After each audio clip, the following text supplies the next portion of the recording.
Bueno, y hoy es el día donde el equipo económico se presenta en el Parlamento, hace la presentación de la rendición de cuentas con la comisión que está comenzando el análisis, que es la Comisión de Presupuesto Integrada por Hacienda de la Cámara de Diputados. Y a partir de ahora, juego va, podríamos decir, porque se abre la discusión a nivel parlamentario. Claro, ya con el mensaje enviado, donde se podrá hacer alguna redistribución, pero no agregar más allá de lo que el Poder Ejecutivo ha determinado para esta rendición de cuentas 2017, que es una suerte de presupuesto partido, ¿no? Porque ahora será prácticamente una revisión presupuestal año tras año y los ajustes que el gobierno entienda conveniente. Y en el marco de todo este contexto económico y de presupuestación por parte del Poder Ejecutivo, los distintos sindicatos, los distintos gremios, los distintos sectores del gobierno, de la administración pública, comienzan a hacer sus reclamos o incrementan, si se me permite, los reclamos que vienen realizando justamente como consecuencia de poder obtener algo más de lo que el gobierno ha determinado a través de esa rendición de cuentas. José López, Sindicato del INAU, gracias por estar con nosotros esta mañana. En el caso de ustedes, nada. Cero. Bueno, depende cómo se mire, desde el punto de vista de los trabajadores y de los niños, niñas, adolescentes y los jóvenes en privación de libertad, que tanto están en el INAU como en el INISA, no hay nada. Pero si lo ves desde el punto de vista de los integrantes de los directorios, sí, hay un incremento muy importante para sus salarios, pero no para el resto de los trabajadores de la institución. ¿Directorios del INAU y del NISA, de los dos? Los dos directorios. ¿Se incrementan los salarios los funcionarios? Lo único que está estipulado en el mensaje del Poder Ejecutivo para el INAU y para el INISA, son 2 o 3 artículos en cada uno de los incisos, y en los dos hay un artículo claramente que define la posibilidad define que se van a aumentar los salarios en el entorno, al 1 de enero va a ser el entorno arriba del 20% para los dos directorios, y lo más complicado de todo esto, que aparte esa plata sale del rubro cero, que es la de donde se pagan los salarios de los trabajadores. Por lo tanto, quien va a financiar ese aumento somos los propios trabajadores de cada una de estas instituciones, lo que parece realmente un despropósito. No porque no lo merezcan, porque en realidad los salarios de los directorios del INAU y del INISA, digamos, no son de los más privilegiados altos de la administración. Exacto. Pero parece un despropósito que se haga cuando a los trabajadores se les niega un 3,5%, que era lo que habíamos pactado con ellos mismos. Porque me parece importante aclarar esto. Nosotros hicimos una negociación, tanto con el directorio del INAU como con el directorio del INISA, donde nos pusimos de acuerdo en cuáles eran las principales reivindicaciones que nosotros queríamos colocar allí, y después de, como en toda negociación, intentar de alguna manera llegar a un punto de acuerdo, y para que llegara a ese punto de acuerdo todos tenemos que ceder algo. Llegamos a justamente un punto de acuerdo que era reclamar ese 3,5% que lo habíamos acordado ya a principio de este gobierno, y fundamentalmente el ingreso de personal para las dos instituciones, porque las dos instituciones están con una situación muy compleja desde ese punto de vista. Que había coincidencia con las autoridades en cuanto a la necesidad de incorporar gente. Digo, ¿qué ha pasado con eso? ¿No se pudo convencer al equipo económico que era necesario la contratación? Nosotros con los directorios del INAU y del INISA, con los dos, llegamos a acuerdo. El problema es que ellos no pudieron convencer al equipo económico de gobierno. Por lo tanto, a nosotros lo que planteamos de alguna manera es, si uno como representante de una institución que está puesto por el Poder Ejecutivo define en acuerdo con sus trabajadores que las prioridades para este año, o el año que viene, mejor dicho, van a ser, por ejemplo, en el INISA, desarrollar la institucionalidad porque se separó del INAU de una manera muy desprolija, improvisada, sin previsiones de muchas cosas. Y bueno, hay que ir corrigiendo eso porque, por ejemplo, el INISA no tiene una división financiero-contable, ni siquiera tiene liquidación de haberes. Todo eso sigue perteneciendo al INAU. Entonces, para realmente ser un servicio descentralizado, hay que cubrir todas esas áreas profesionales, administrativas, técnicas, y para eso se necesita personal. Entonces, si el gobierno le dice que no que no le da la plata para eso, que no le da la plata para arreglar la infraestructura edilicia y que no le da la plata para los trabajadores, que solo le da plata para sus salarios.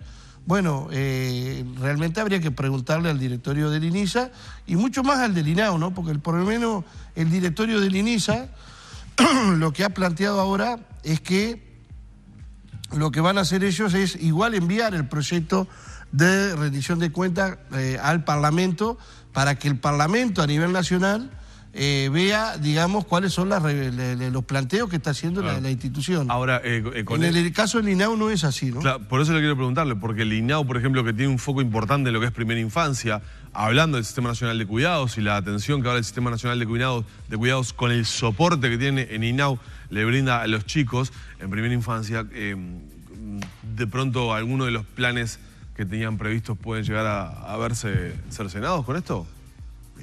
Sin duda, no hay ningún tipo de duda que no van a poder desarrollar la política que han anunciado, que lo hemos visto recorrer los diferentes programas de la televisión, muchas notas de prensa, donde se ha dicho que la prioridad para el directorio del INAU era incentivar las políticas en primera infancia de manera tal de tener, digamos, un desarrollo que permita, bueno, la prevención para evitar situaciones que después normalmente se pueden lamentar. En ese marco, realmente a nosotros, una de las cosas que le vamos a preguntar hoy al directorio del INAU es qué va a hacer ahora, ¿no? Porque si ni siquiera le quiere informar al Parlamento de cuál era su proyecto, bueno, parece que esto de que se le aumenten los salarios a ellos alcanzaría como para no generar otros reclamos a nivel parlamentario. Bueno, nosotros por supuesto no estamos de acuerdo con eso, creemos que a los discursos lindos, con palabras bonitas y que de alguna manera abarcan, digamos, a los sectores más desprotegidos de nuestra sociedad, bueno, tendrían que acompañarse con los hechos y no vemos que en este caso el directorio del INAU esté siguiendo esa línea si ni siquiera va a presentar, por lo menos así nos lo había dicho, ojalá haya cambiado de opinión, nosotros vamos a tratar de exigir que así sea, de que por lo menos el informe al Parlamento que llegue de cuáles eran los planteos que hacía el directorio del INAU. ¿Cuántos funcionarios precisa el INAU incorporar en el año que viene por trazar una idea? ¿Y el INISA? Bueno, en el INAU mínimo para poder desarrollar solo las políticas de primera infancia que estaban previstos, necesitaría incorporar alrededor de 200 funcionarios más, aparte de lo que ya tienen carpeta y están presupuestados. O sea, necesitaría los recursos por lo menos para 200 funcionarios más. ¿Por qué naufragan los llamados que hace el INAU, por ejemplo, para atender situaciones de primera infancia en el interior del país? ¿Hay llamados que quedan desiertos porque no son atractivos los salarios? Los que han quedado desiertos fundamentalmente son los salarios de profesionales. Porque sí, no competimos ni con el resto del Estado, ni mucho menos con la actividad privada. Porque el interior, en esta materia, digo, hay una situación bien distinta en Montevideo, zona metropolitana, y el interior del país, ¿no? Sí, pero Montevideo también tiene una escasez importante de funcionarios profesionales. Y eso es lo que nosotros, de alguna manera, le hemos planteado a la administración.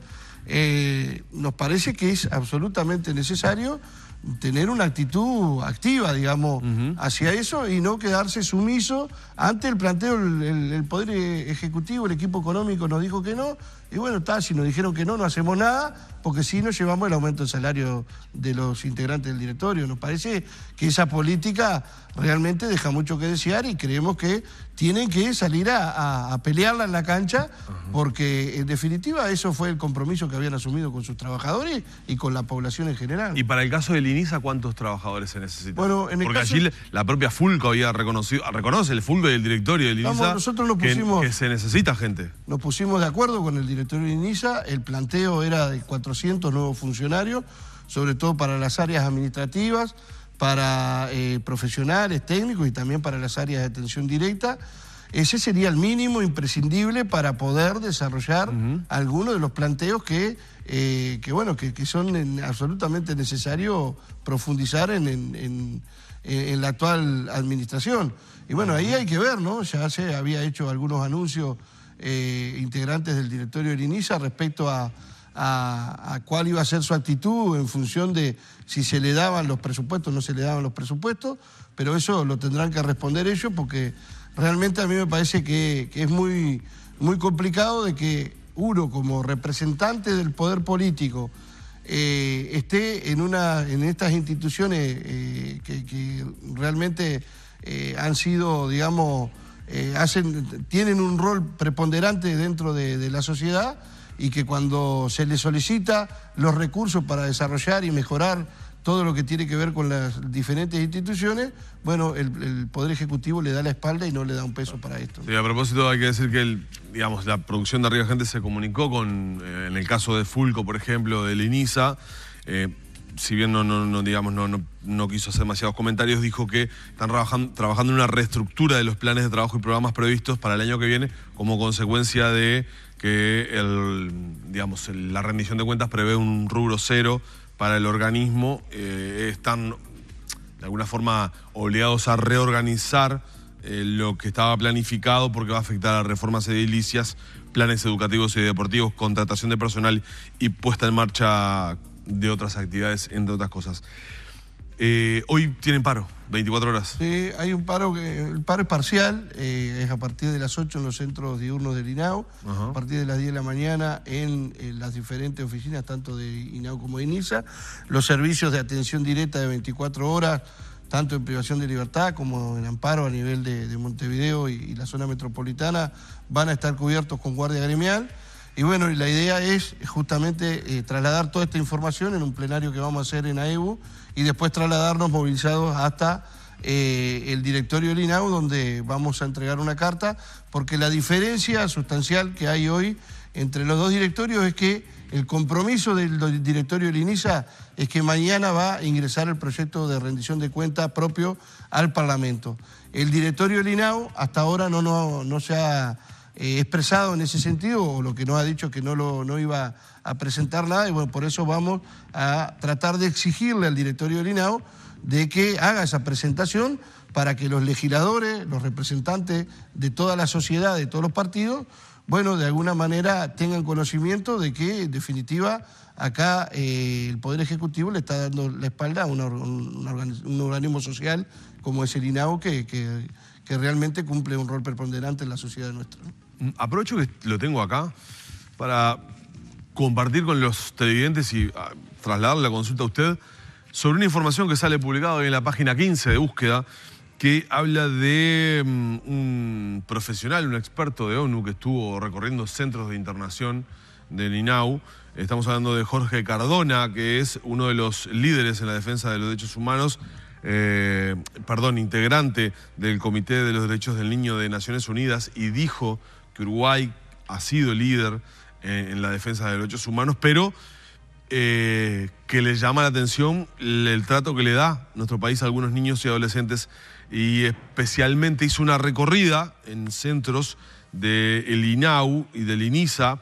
Dice que tras la recorrida, Cardona concluyó que en Uruguay hay centros de reclusión en los que se violan los derechos humanos, y en algunos de ellos la situación en la que están los menores de edad es peor que la que vivieron quienes estuvieron presos durante la última dictadura. Particularmente concurrió, según lo que dice la nota, entre otros lugares, al CIED, al ex Hogarcer, y habla de situaciones lamentables de reclusión de esos menores, ¿no? Bueno, nosotros lo hemos denunciado a esto, ¿no? Ha habido situaciones que son muy complejas desde el punto de vista del hacinamiento, desde el punto de vista de la infraestructura edilicia, que muchas veces no da abasto para contener la cantidad de jóvenes que hay en privación de libertad, la falta de personal para poder desarrollar algunas tareas que permitan que los jóvenes estén con algunas otras talleres y cuestiones por el estilo. Y creemos que realmente hay mucho déficit, por eso nos llama la atención de que presupuestalmente no se acompañe en la mejora de todas estas cuestiones.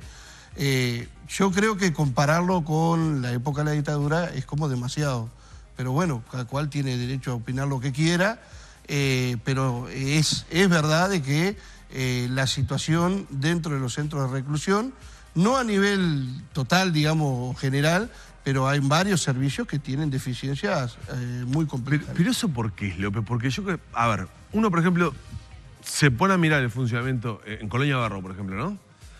De cómo funciona el hogar Ituzaingó, comparado, por ejemplo, a cómo funciona el Exer o el Piedras, y es una diferencia abismal. Bueno, ¿Por qué uno funciona bien y otro a 50 metros funciona mal? Bueno, eso tiene que ver muchas veces con los proyectos, ¿no? Cuando hay proyectos que se sostienen en el tiempo, que tienen equipos de dirección que lo pueden sostener y lo pueden de alguna manera desarrollar, evidentemente tienen más resultados que los otros que permanentemente se están cambiando los equipos de dirección y no tienen ninguna estabilidad. Entonces, por ejemplo, el hogar Ituzaingó o el centro Ituzaingó tiene una dirección que viene de hace 16, 17 años trabajando en ese proyecto que realmente lo han puesto como modelo a nivel general. No solo a nivel nacional, sino a nivel internacional. Claro, por eso le pregunto, porque y después, es increíble, a 50 metros de ahí... A 50 metros está el Exer, donde en definitiva en esta administración han cambiado 13 veces la dirección y vamos menos de 2 años. ¿Cuántas? 13 veces el equipo de dirección. Hay direcciones que no han llegado a durar un mes.